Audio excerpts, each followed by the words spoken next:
Welcome to the Women's Connection. I'm Barrie-Louise Switzen, your moderator. The Women's Connection is a program about events shaping women's lives and helping one gain authentic power on a personal or professional level. So won't you stay tuned? Welcome. We all have dreams of being bought out for billions of dollars on our internet website. But how do we get there? What are the steps that we need to get there? And with me is Nelly Yusupova, and hear her fascinating story. Nelly, welcome. How nice to see you. Thank you, Barry, for having me. It was great to see you too. Let's start with your background, because you have a little interesting, different type of a background of how you came to this country, and then how did you get into the digital world? I do have an interesting, colorful background. I come from Tajikistan, which is part of the former Soviet Union. It's now its own country. When my family and I left the country, we were escaping from the Taliban, the invading Taliban. And this was in the early 90s. And we came here with really nothing. My parents had to leave pretty much everything that they worked for, and we came to the United States with hopes and dreams of having a better, brighter future. And when I came to this country, I really didn't know anything. I didn't speak the language, I didn't know the culture, and everything had to be learned from scratch. And when I I came here into high school. I went through my 4 years really focused on learning the culture, understanding everything that is the United States, which is very different than the former Soviet Union. And when I was deciding to go to college, I needed to pick a major. And what I decided to major in is computer science. I wanted to be a doctor all of my life. So what changed that all of a sudden you switched to being a computer person? Well, there's a practical mentality that you have as an immigrant.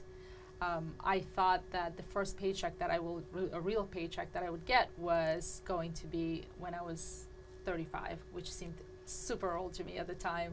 And I knew that if I went into computers, this was in the early 90s, everything was going that way. The internet was springing up, everybody was buying personal computers, and I knew that if I went and I majored in computer science, that I was going to get a job coming out of it. So I did. But funny enough, at the moment when I was deciding, I actually thought doing computer science was, this is always funny to me, was how to use Microsoft Excel and Microsoft Word really, really well. I just had no concept of what programming was. That's okay, a lot of people still don't. Well, I was in for a surprise because it was really, really difficult in the beginning to get the concepts. I just felt like it was the first day back in the United States where I had to learn the language and the culture, and it was pretty much the same thing. I had to learn the language of computers, and had to go through that fresh new start with knowing nothing all over again in college. But once I got it, it was amazing. I really saw how being in charge and actually the creator of technology, you can shape the future. And I got really, really excited about that. Now, when you say you can shape the future, what do you mean by that?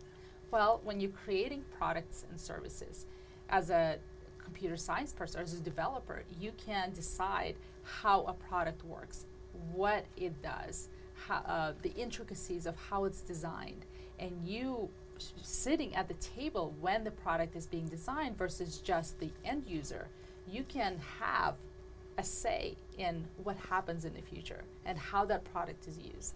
Think about Apple, and what they did, and the products that they created really changed how we use technology now, mobile apps and phones and TVs and everything else that's coming across. It's like another world with Apple. That's a whole Yes. other thing. But you created some businesses yourself.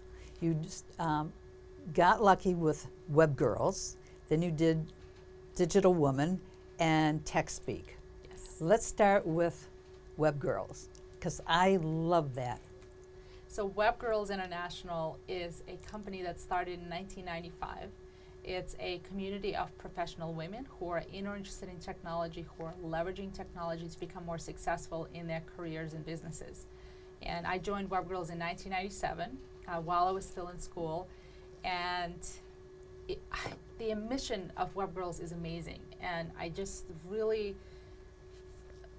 it aligned with my personal mission of empowering women, being the best and at whatever it is that you're trying to be, and providing the tools and the resources for women who are in need is something that I really, really resonated with right from the start. So I went away for a very short period of time to work in a corporate world, which didn't work out. I hated it, actually. But I came back and I jumped at the opportunity of becoming Web Girls CTO when I was in my early 20s. It was an opportunity of a lifetime that very, very few people will ever get. But I jumped at it and learned as much as I could, and here I am. Everything that I've learned was really on the job. Now, we'll get back to Web Girls in a minute, but now what is Digital Woman?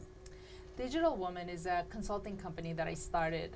Being in the forefront and a leader in the community, people started coming up to me and asking me to do consulting for them, and that's when Digital Woman got really born. I never really planned it. It just came out of a need. People wanted to work with me and the teams that I built for them to execute the technology strategies. And Tech Speak? And Tech Speak for Entrepreneurs is a 2-day boot camp that I created after hearing lots and lots of issues that entrepreneurs had with building technology products. And if you want to build a web or a mobile application, you have to work with developers. And in order to be successful, you have to minimize mistakes and maximize profits. So the 2-day bootcamp is all about teaching you from beginning to end the entire development process so that you can minimize mistakes and maximize profits. Well, there's websites out there, .NET Nuke for one, that's basically, you know, here's the formula, drop your stuff in, and you're set to go. Is that good or bad, or are there others like that? I guess what I'm asking is, what do you look for when you're looking for somebody to host your website to begin with? Well, it's you actually start with an idea, right? Okay. So let's track back. If let's say the product development phase had 10 steps, step number 7 is where you start to write code. That means there's 6 steps before that where you have to come up with the idea. And what I teach entrepreneurs that work with me is validating the idea. Because oftentimes we have this amazing idea and we think it's great, but we never ask other people, do you think this is something that would be valuable to you? We oftentimes, when we have product ideas, we don't really solve a particular need that is big enough that other people will pay you money for it. So the product development process starts with idea validation, and then you can create a prototype based on that. So sites like the do-it-yourself sites that you were mentioning, right, oftentimes are too limiting in what they can do, but they're awesome when you're trying to test an idea. So if you're trying to test an idea, you can use sites like that, the drag and drop, the SaaS solutions, right? They're in the cloud, that you can just put together your solution to test out an idea. And then once it gets beyond that, you will have to write custom code. Well, let's go back. You're saying test. Mm-hmm. All right. Well, I have this greatest thing, and I'm thinking about, I want to put this whole idea out. Now, how do I go about testing it without losing my product idea? Do you sign confidentiality agreements? I mean, I don't want you, okay, Nelly, I have this great idea, and I want to talk to you about it, but I'm afraid that you're going to take this idea, or maybe you're not going to take the idea, but you're going to mention it to somebody else who's going to take my idea. How do I protect myself? Barry, I have news for you. ideas are cheap. It's all about execution. You can be 100% sure that as soon as you launch, if your idea is good, you will get copycats. People will copy your idea as soon as it's launched. And if you don't have 100% knowledge and in your ability to execute better than the person copying you, you shouldn't be in business. And I always tell entrepreneurs, say thank you to them, because if they can execute faster and better than you, then they've just saved you thousands of dollars of painful experiences. Because building a business is not easy. You have to be able to have something, whether it's execution or some kind of proprietary knowledge that you can do better than any other copycat that's out there. So when you talk about your idea, you have to understand who you are talking to, right? You wouldn't obviously go to your competitors and tell them what you're working on. But regular people are not all entrepreneurs. When they hear ideas, all of us have lots of ideas every day. Not all of us are entrepreneurs, because being an entrepreneur is hard. And what we want to say is go to just regular people and find out what their needs are. Extract information from them. Oftentimes you're never going to share your secret sauce of how you're going to execute something. You're just talking to customers so that you can understand their behaviors, so you can understand how they do things, so that you can create products that solve specific needs. That's when people will pay you for things. How long does that general process take? It depends on your idea. Sometimes it can take, if you've uncovered a huge need, you can talk to as many as 5 people, right? And you can get very, very strong indications that you've got something. But you should talk to at least 20 people, up to 100. Talk to as many as you can. Share your idea. And it's really not sharing your idea necessarily in the beginning, right? It's understanding the need, extracting information from the other person. So if you want to build a product for, let's say you have an idea in the dating industry, right? That sounds good. You have an idea to help people connect better in the dating industry. Then you are going to go to talk to both men and women who are single, right? You want to identify your persona. Who is your ideal customer, right? Especially in the early days, you want to find your early adopters. Those are the people who have the problems more than anyone else. And you have to define who that early adopter is. Their age, their psychographics, their behaviors, what do they do on a daily basis, so that you understand your customers so well that you can build a product that solves this very, very specific need for them. What would you say is the amount of money that somebody needs to start? Everybody starts bootstrap, your credit cards and everything else. What is the minimum amount, do you say, you need to start a website or a business? So this is, I'll give you the different steps that you should think about. Okay. So let's say you have an idea for a website. The first thing that you need to do is validate it, right? The research. The validation process, talking to customers, extracting information. If you're doing that by yourself, that is just your time. So there's no actual money investment. If you have co-founders, again, the 3 of you can do that. You can shorten up the time that it takes to do the same work. So it's less time or more time based on the number of people that you have. So you validate your idea, you build a prototype. Prototyping is very, very easy. Non-technical people can do it. You can learn how to do it very, very easily. I teach people how to prototype in 2.5 hours at TechSpeak. So it's not hard. You just have to learn how to do it.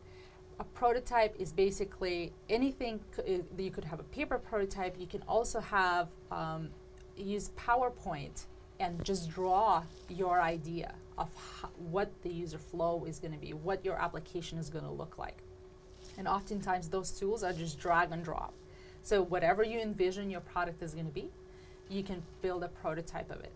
This next step is showing it to your customers.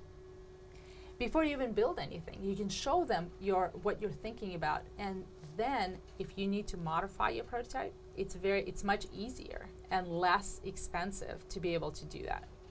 So far, you haven't really spent any money, because if you learn how to do this yourself, which is very, very easy, you really I like the haven't fact that you spent- keep saying it's very, very easy, and you're the one who went to college to do this. Okay. But it's I didn't go to college to learn how to prototype. I learned to college to learn how to code. Oh, okay. Right? So we're not coding yet. That's my point. Right now, we're just using tools to be able to put our idea into action. All right. The next step is to hire someone to build that for you, right? And that's when you come into cost, depending on who you're going to hire. If you're going to hire someone in the United States versus you outsource, right? The costs are going to be different. And the other thing that I teach people is to build something called a minimal viable product. So if you imagine a project that goes on for years, right, and it's this big, what we want to do is break it up into small little parts, 2-week periods, so that every 2 weeks you have a working product. That means you are investing a little bit at a time into doing something. The smaller the projects, the more manageable they are, the less mistakes you're going to make, and the cheaper it's going to be. You can also course correct a lot faster. Right? This is called lean methodologies.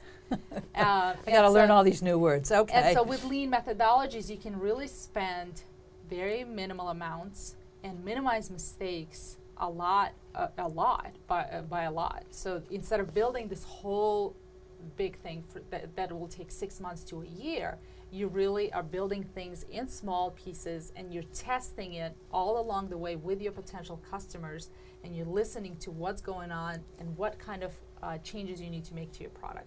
From the time that you start to the time you really launch, what is the usual time frame? I always advise people to build their first minimal viable product with no more than 3 months. So within 3 months, you should build a bare bone product. It's not going to be complete by any means, right?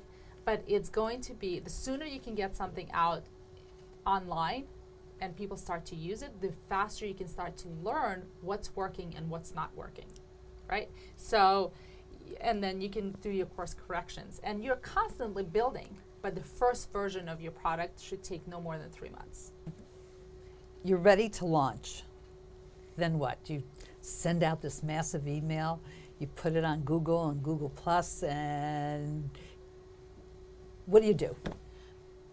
When you're ready to launch, the first thing that you need to do is make sure that you launch to a small audience, what we call the beta.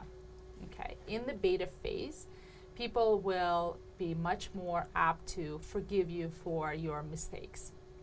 Right? That sounds good to me. It really sounds good.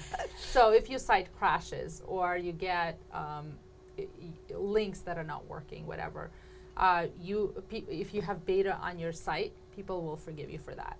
So make sure you say beta.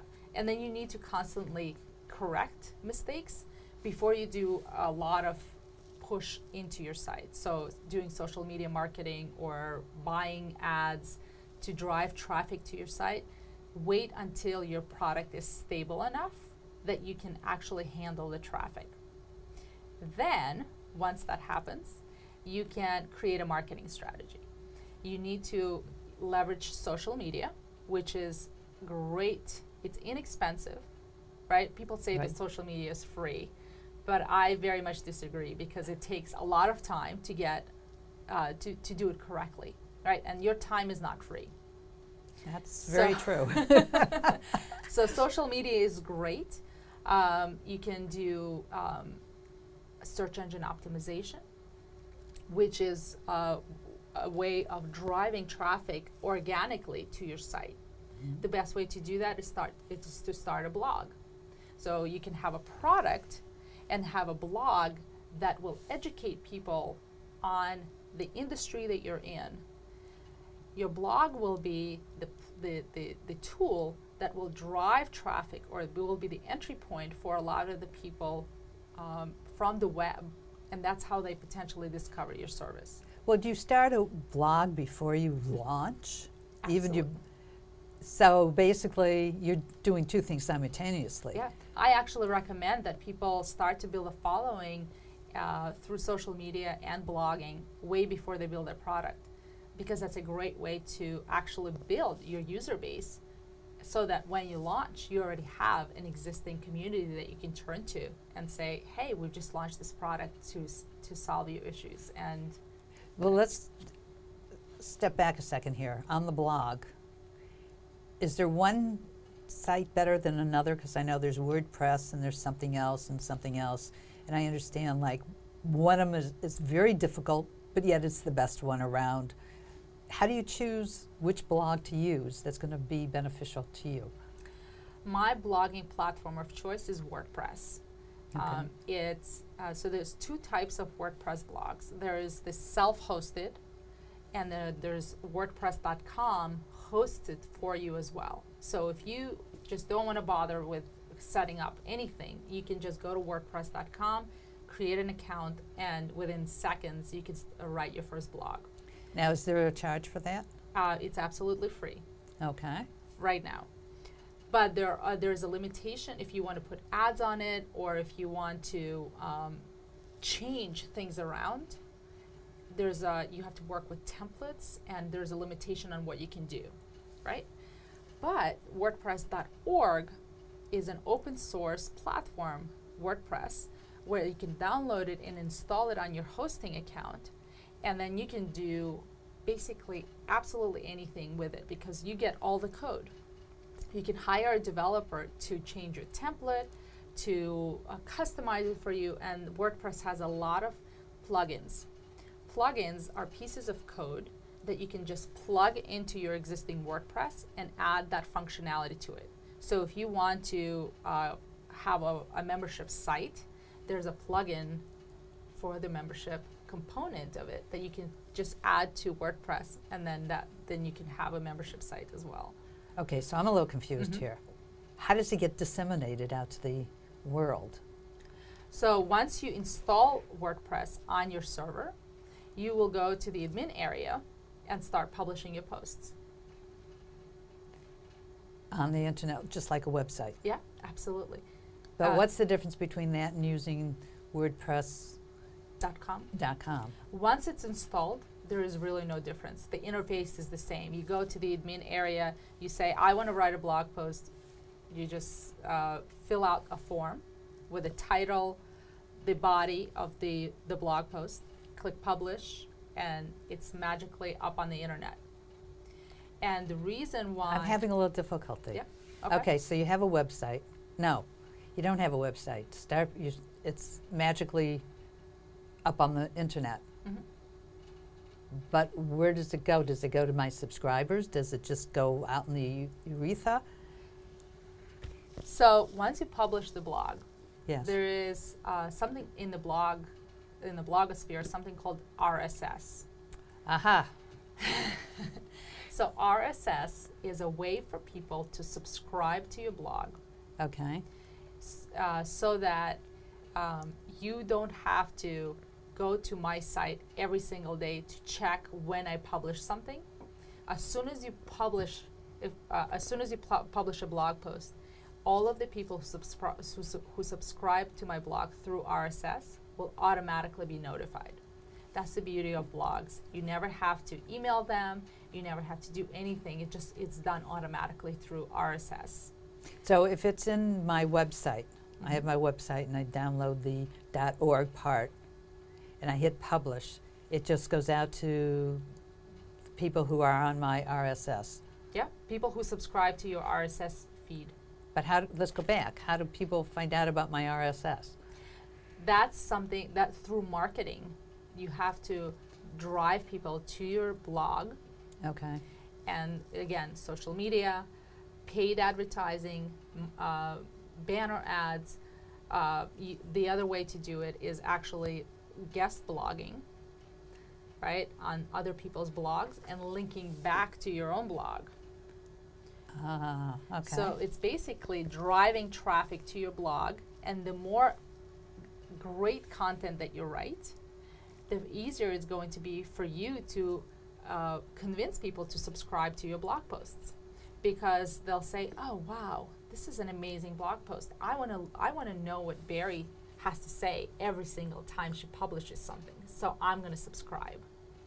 So the way to get people to subscribe is by writing amazing content. Okay, so let me just clarify this because I'm overwhelmed. We've got Facebook, we've got Twitter, we've got LinkedIn, we've got Tumblr, Pinterest, Google Plus, and now we have a blog and a website. Mm-hmm. So there's only 8 things that I got to juggle at the same time. Yes, only 8 Only. things. So yes, absolutely. Each one of them have their own place. And then there's YouTube also. Oh yes, so that's 9. Okay.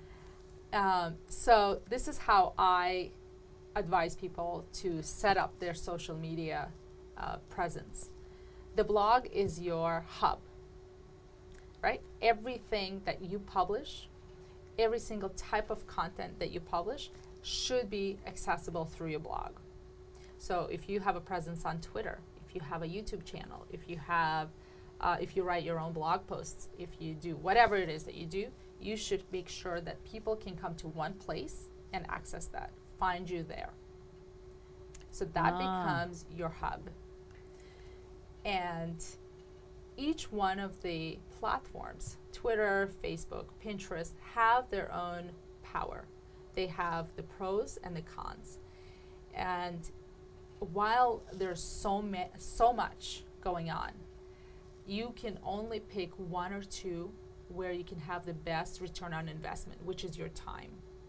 So you have to pretty much understand, number 1, what are your goals? What do you want to accomplish in general with your marketing? And then pick the best tool where you can get the best bang for your buck. For example, let's say you're a dog owner and you created a business where you sell products for dogs. Okay. You can leverage Facebook and Twitter and YouTube and all these other platforms. You can also go to niche social networking sites where you can get the best bang for your buck. There is a site called Dogster. Dogster.com is a social networking platform for dog lovers. Okay, say that one more time. Dogster.com is a social D-O-G. dog, D-O-G, S-T-E-R, S-T-E-R. Dogster. Okay. Dogster.com is a social networking platform for Dogs. people, not for dogs, because dogs can't use computers. Well, you never know. It's for people who love dogs. So if you have products for dogs, the most bang for your buck, because you sell products for dogs, is not on Facebook, is not on Twitter, but on Dogster. Okay. So you want to be able to find the community where you are trying to match up your product or service to whoever is going to be using it. And it's not always Facebook or Twitter or all the big services. So you got to find a niche. Absolutely.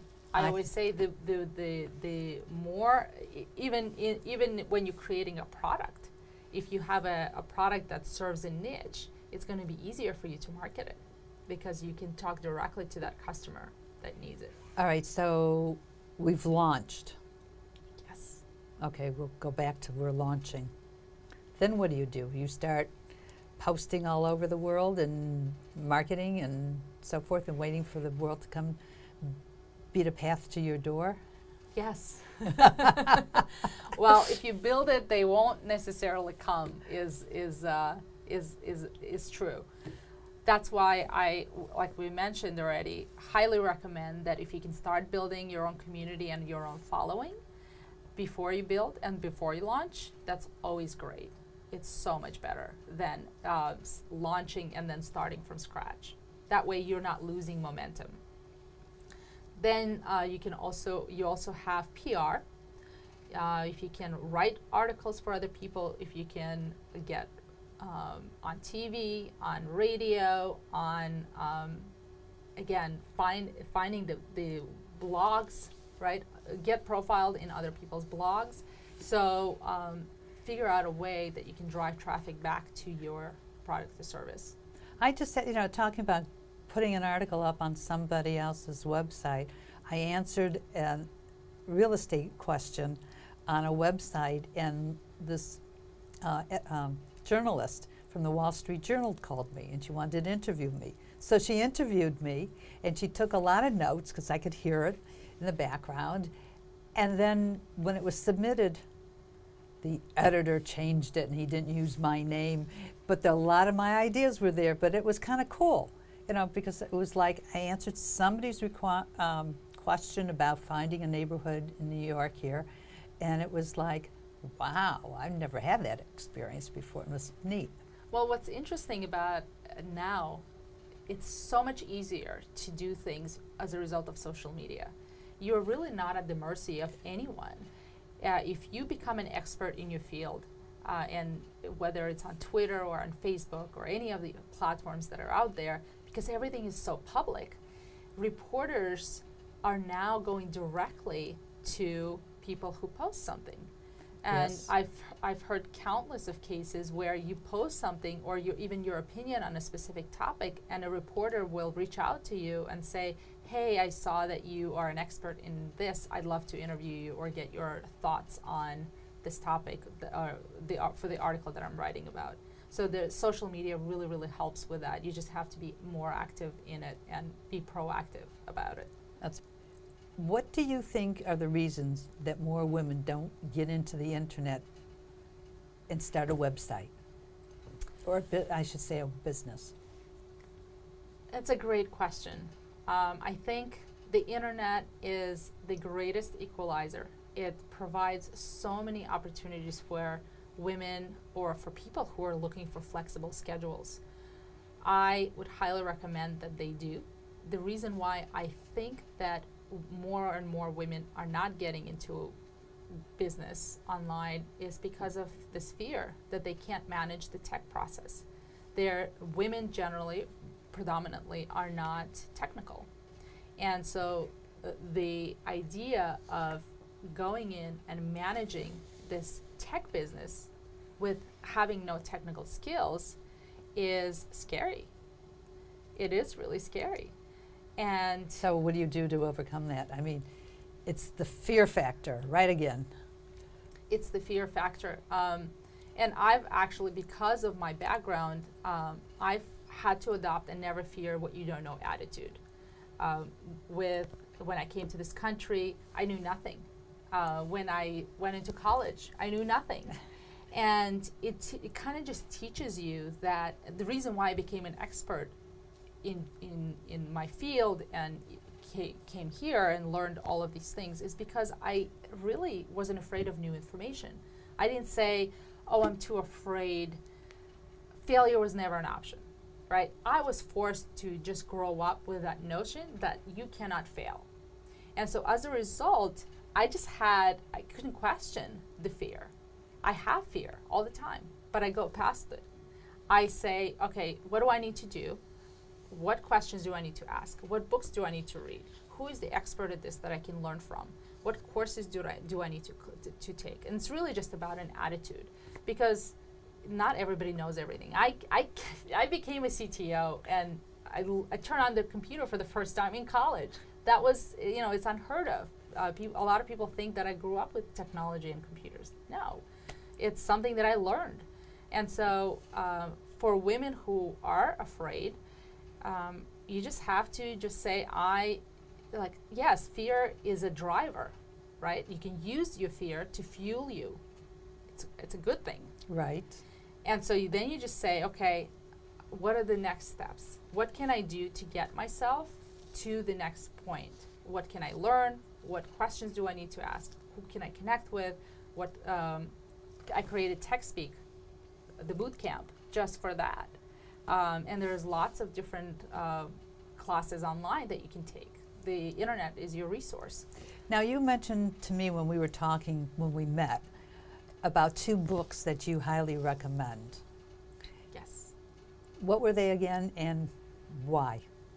So the two books that I recommended for you was The Lean Startup by Eric Ries and The Startup Manual by Steve Blank. Those two books talk about the lean methodology and the lean approach to building businesses that I, in tech speak, build upon. So you have to understand the new way of thinking about building businesses. It's not having massive resources. It's not building the entire infrastructure if you want to build something.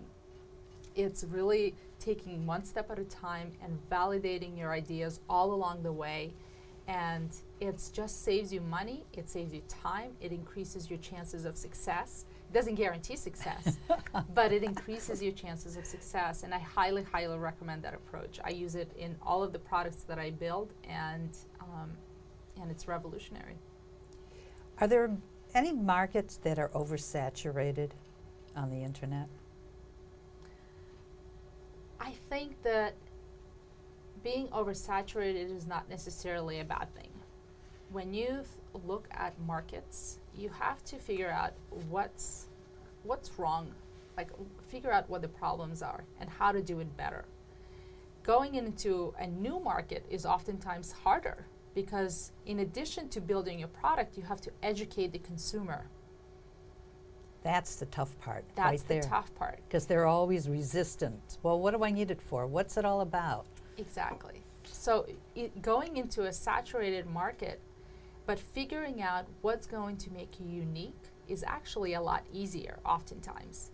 Figuring out how to improve something that's broken, because there's a lot of things that are broken everywhere. There's lots and lots of products in healthcare and education, but they're not necessarily the best solutions. So go in with an open mind and figure out something unique that you can bring to the table that's not out there. There's so much information in the world, whether you go to a library, a bookstore, or the internet.